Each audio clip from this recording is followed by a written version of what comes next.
سلام، امروز اومدم یه ویدیو بگیرم تست طبقه‌های مختلف که ببینم رو سرعت تاثیر خاصی داره یا نه.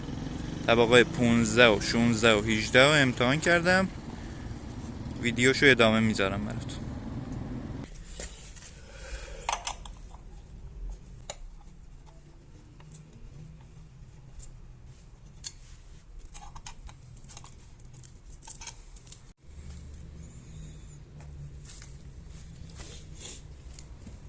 با طبقه 15 شروع میکنم.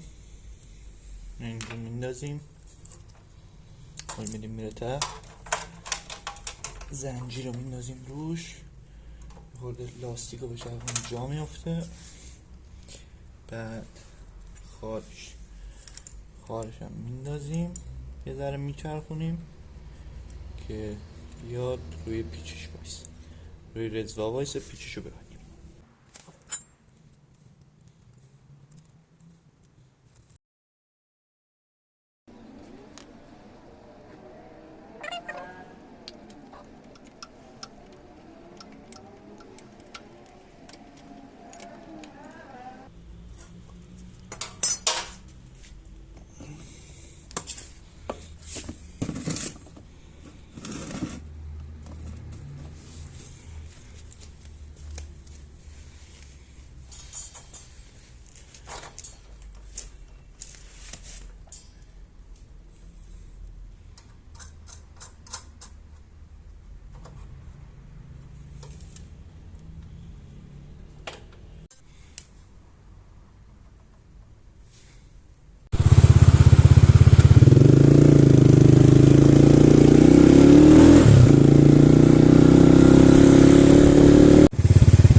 سیمش در اومد.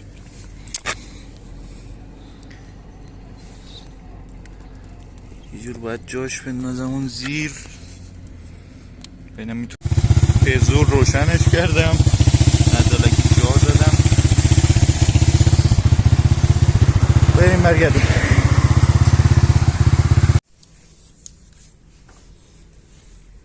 حالا این طبق 15 روشو وا میکنیم که این یکی رو بندازیم 16.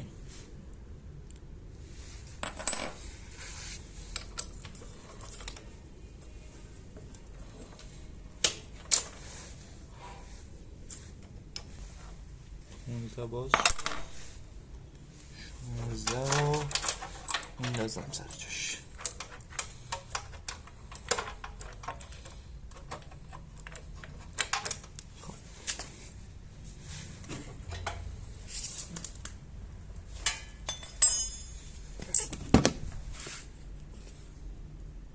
خب حالا 16 رو انداختم، زنجیرم تنظیم کردم.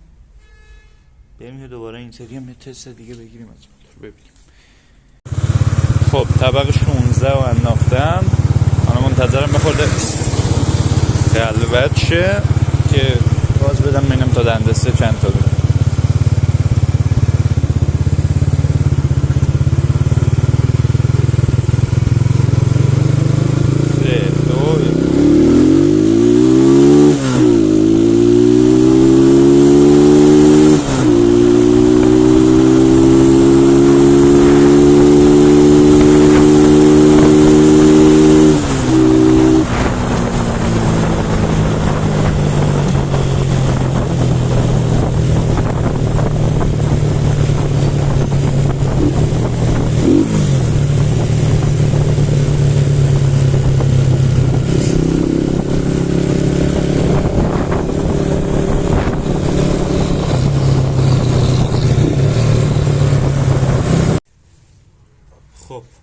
رسیدیم به آخرین طبق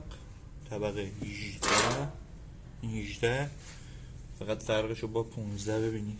این 15 این 18 بغل هم دیگه چقدر کوچولو تره. اول باز میکنیم طبق 16 و از رو موتور، بعد 18 رو میندازیم میریم دوباره تست میکنیم.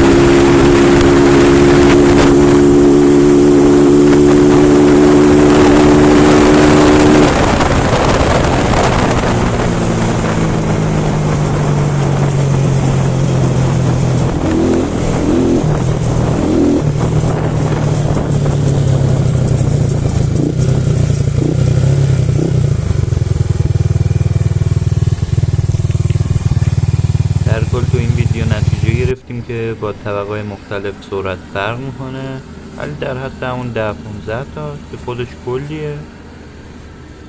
ممنونم که ویدیو رو تا آخر دیدید. خداحافظ شما.